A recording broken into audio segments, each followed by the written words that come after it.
agente ha metabolizado en el organismo. Aguilar.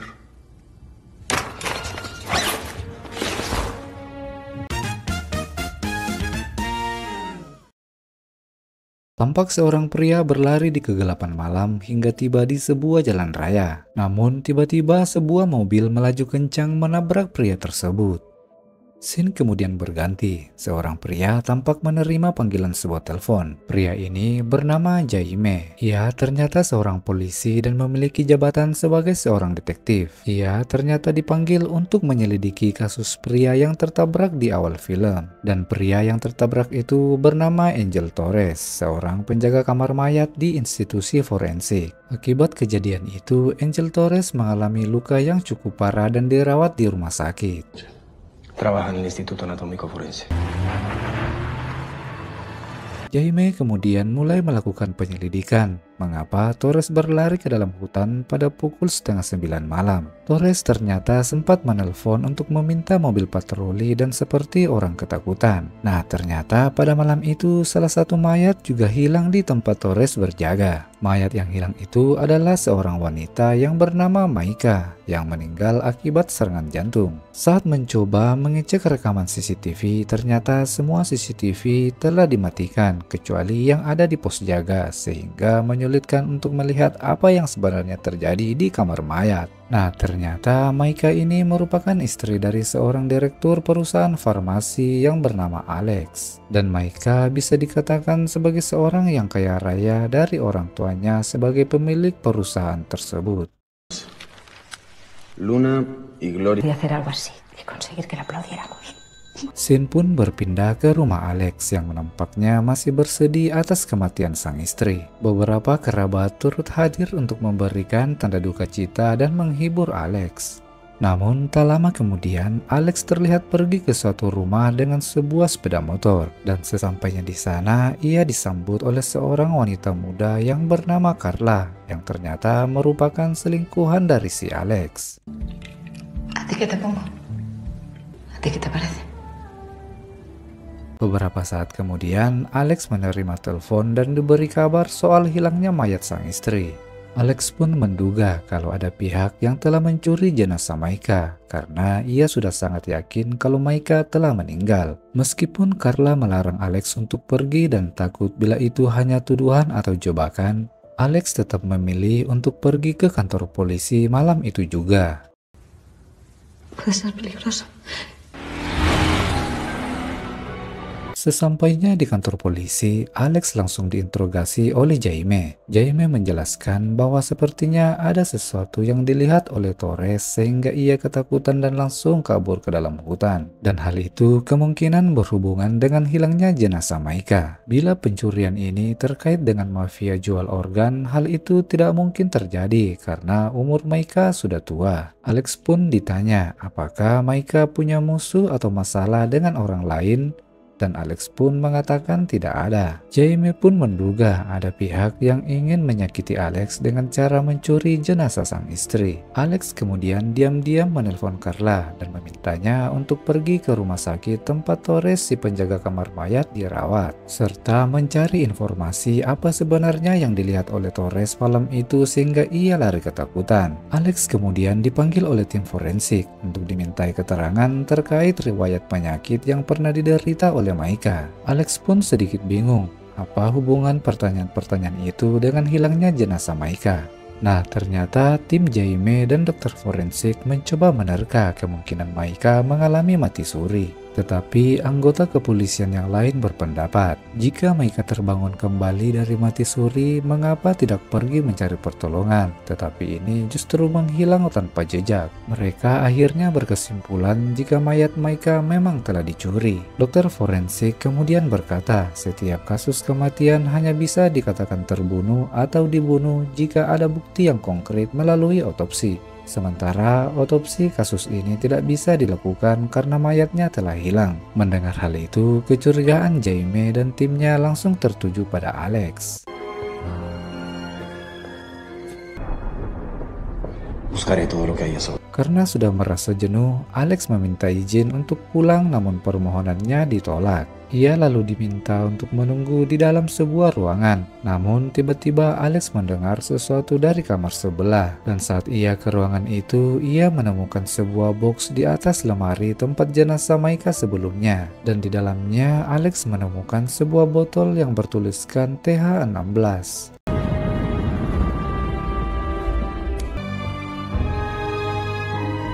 Seketika scene memperlihatkan momen saat Alex memberikan segelas wine ke Maika. Dan ternyata sebelumnya Alex telah menuangkan cairan TH16 itu ke dalam gelas wine tersebut. Maika sempat meminta Alex untuk bersulang, namun Alex menolak dengan alasan harus segera berangkat ke kantor. No lo puedo creer.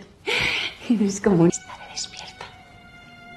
Scene pun kembali ke kamar mayat. Saat Jaime dan timnya datang, Alex langsung menyembunyikan botol tersebut. Salah seorang polisi kemudian memeriksa kotak barang-barang Maika tersebut dan ternyata handphone Maika sudah tidak ada dalam kotak itu. Jaime kemudian menggeledah untuk mencari kalau HP Maika diambil oleh Alex, hingga akhirnya Jaime menemukan botol kecil tersebut di saku celana Alex. Alex pun mengaku kalau cairan itu adalah cairan beracun yang biasa ia gunakan di laboratorium farmasi. Tak lama kemudian, Carla menelpon dan menyampaikan kalau Torres masih tidak sadarkan diri di rumah sakit. Alex pun berkata pada Carla kalau dirinya sudah kedapatan menyembunyikan cairan TH16 yang telah ia berikan pada Maika. Alex mulai curiga kalau ada orang lain yang mengetahui aksi yang mereka sudah lakukan. Dan orang itu pula yang telah membongkar barang dan mengambil HP Maika. Untuk itu, Alex berjanji pada Carla akan mencari tahu apa yang sebenarnya terjadi. Yo sé bien cómo van las cosas. Tú vivías con ella. Tu mujer te ha visto. Perdón. De acuerdo. Alex, Nah, setelah menelpon Carla, Alex pamit ke kamar mandi untuk mencuci muka. Dan tiba-tiba jendela di dekatnya terbuka. Dan di situ terdapat sebuah amplop undangan makan malam di Hotel Tivoli. Dan di balik undangan itu terdapat kata-kata yang pernah dikirimkan oleh Maika pada Alex. Scene pun memperlihatkan momen yang mengingatkan Alex akan surat undangan makan malam tersebut. Dan kata-kata yang pernah dikirimkan oleh Maika lewat pesan singkat ke handphone Alex. Setelah mengingat itu semua, Alex merobek undangan itu dan membuangnya ke dalam kloset. Namun karena tombol air klosetnya macet dan saat bersamaan seorang polisi datang, Alex dengan terpaksa mengambil kembali potongan kertas itu dan memakannya untuk menghilangkan bukti. Tenemos novedades. ¿Sabes que aquí no se puede fumar?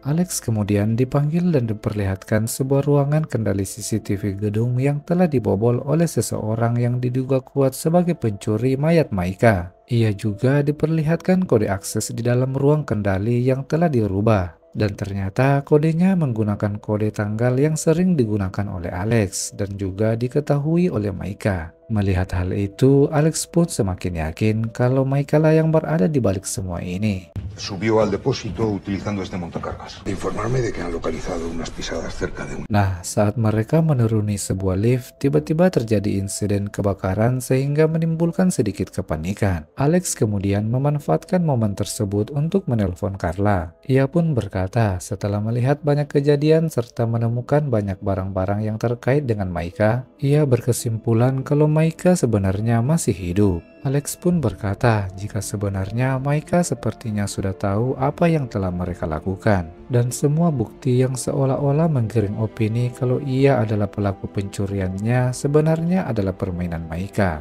Maika bisa bebas melakukan aksinya karena alibinya sebagai orang yang sudah meninggal tidak mungkin melakukan itu semua. Alex pun memperingatkan Carla untuk lebih berhati-hati. Tak lama kemudian, hasil pemeriksaan cairan TH16 tiba dan dijelaskan kalau setelah 8 jam cairan tersebut masuk ke dalam tubuh akan menyebabkan jantung berhenti. Mendengar penjelasan itu, Jaime langsung memerintahkan anggotanya untuk mengurung Alex dalam sebuah ruangan dan menguncinya.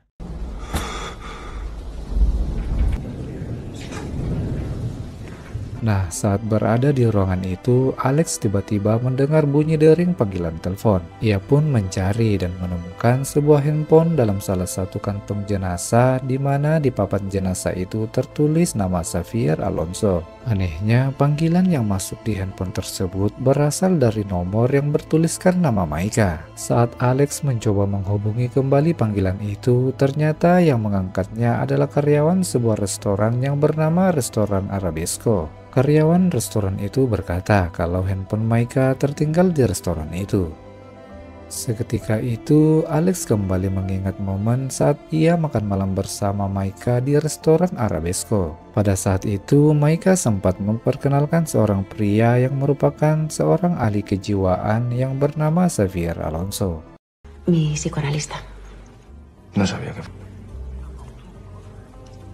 Alex pun kembali menelpon Carla dan mengatakan di ruangan itu ia menemukan handphone dari jenazah Xavier Alonso yang merupakan ahli kesehatan jiwa Maika. Handphone Xavier Alonso terhubung dengan handphone Maika yang tertinggal di restoran Arabesco. Dan intinya sekarang ialah mencari tahu siapa sebenarnya Xavier Alonso untuk memecahkan misteri permainan Maika.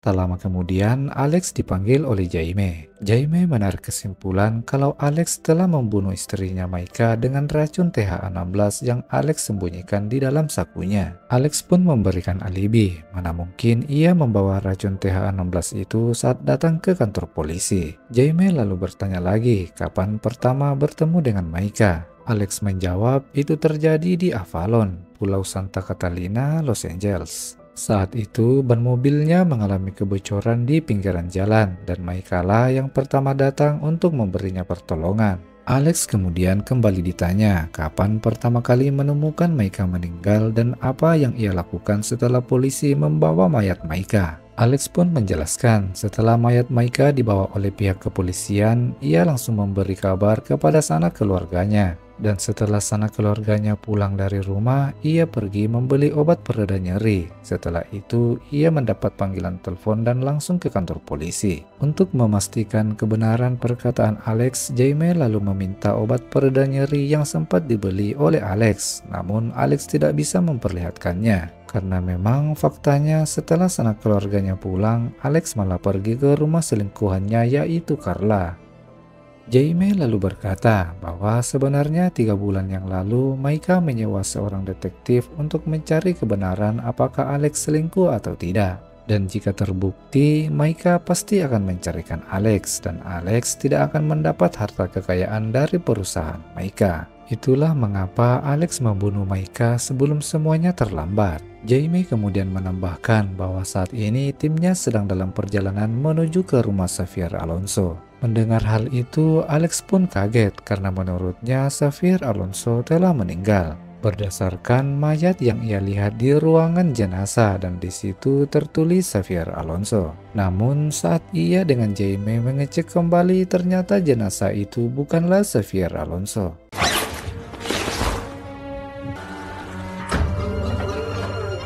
Alex kemudian kembali menelpon Carla dan Carla berkata seseorang telah meletakkan sebuah amplop berisi flash disk di pintu ruangannya dan ternyata isinya adalah file-file foto bukti perselingkuhan mereka. Alex pun memerintahkan Carla untuk segera pergi dari rumah itu untuk keamanan dirinya. Carla kemudian berkata bahwa ia mulai ketakutan dan merasa seseorang sedang menguntitnya. Dan saat sedang berjalan, Carla tiba-tiba melihat sebuah mobil melaju ke arahnya dengan cepat. Dan seketika itu, panggilan teleponnya terputus. Alex pun cemas dengan kondisi Carla dan berniat kabur namun ditahan oleh Jaime. ¿A dónde demonios se cree que va? Tengo que salir de aquí. Aquí las órdenes de la Mierda.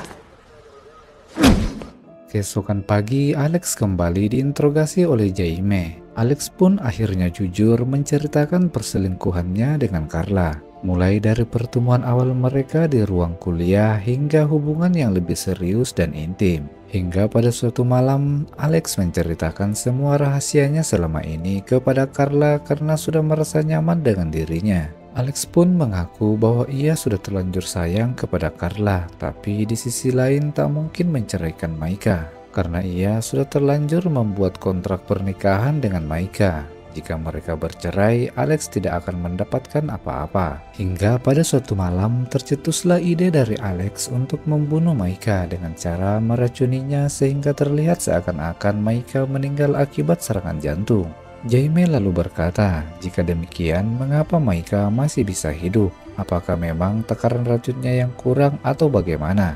Alex lalu berkata, bisa jadi karena Maika sudah tahu rencana mereka sehingga sebenarnya ia tidak meminum anggur tersebut dan malah meminum obat neuroleptik sehingga mengalami katalepsi, yaitu suatu kondisi di mana paru-paru dan jantung terasa seakan berhenti padahal masih hidup.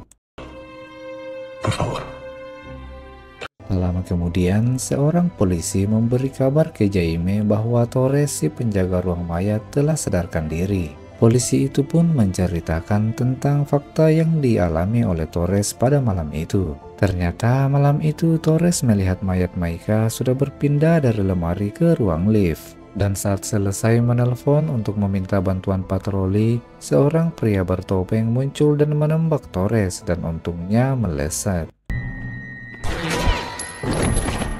Polisi itu juga melaporkan kalau selongsongan peluru yang ditemukan di TKP sama dengan pistol yang ditemukan di rumah Alex. Nah, mendengar hal itu, Jaime akhirnya menarik kesimpulan bahwa Alex lah sebenarnya pelaku pencurian jenazah Maika.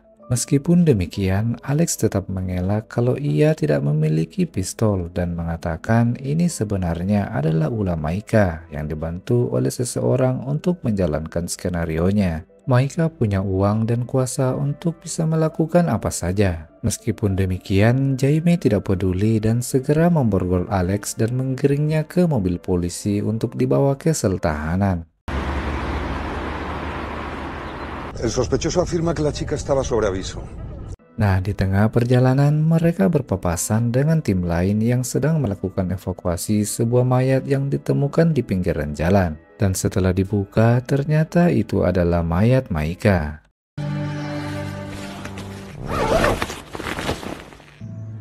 Melihat hal itu, perkiraan Alex selama ini kalau Maika masih hidup dan Maika yang mengatur bukti-bukti yang seakan memojokkan dirinya kini terbantahkan. Sementara itu, Jaime malah semakin geram dengan Alex atas perbuatannya yang telah membuang jenazah istrinya demi untuk menghilangkan bukti dan menghindari dilakukannya autopsi. Jaime mengatakan kalau Alex adalah seorang pengecut yang rela membunuh istrinya demi seorang Carla. Jaime kemudian memerintahkan anggotanya untuk membereskan lokasi tersebut. Namun saat yang lain sedang sibuk mengevakuasi jenazah, Alex tiba-tiba menyikut Jaime dan lari untuk mencoba kabur. Jaime pun mengejar Alex seorang diri, namun tiba-tiba Alex mengalami kesakitan pada dadanya dan langsung terjatuh.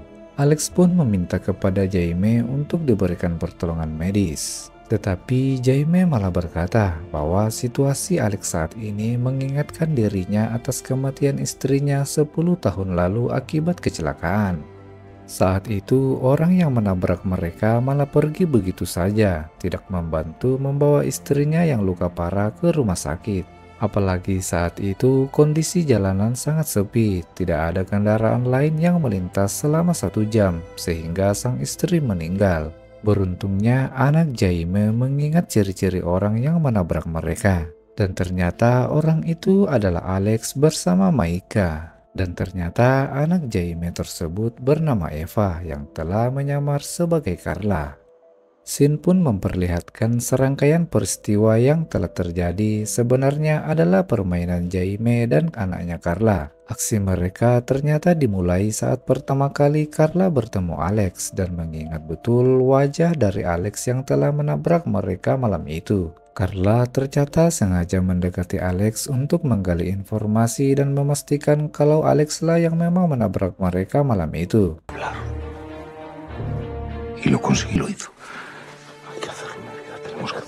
Jaime lalu berkata kalau tak ada seorang pun yang mengetahui aksi mereka. Dan yang lebih mengagetkan lagi, ternyata Carla telah meneteskan racun TH16 ke dalam gelas Alex semalam sebelum Alex berangkat ke kantor polisi. Dan efeknya baru mulai terasa saat ini dan tinggal menunggu waktu jantung Alex akan berhenti berdetak.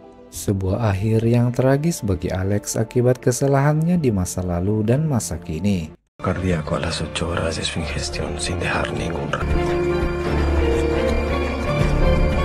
Nah, movie lovers, demikianlah akhir cerita film kali ini. Semoga kalian terhibur dan sampai jumpa di video selanjutnya.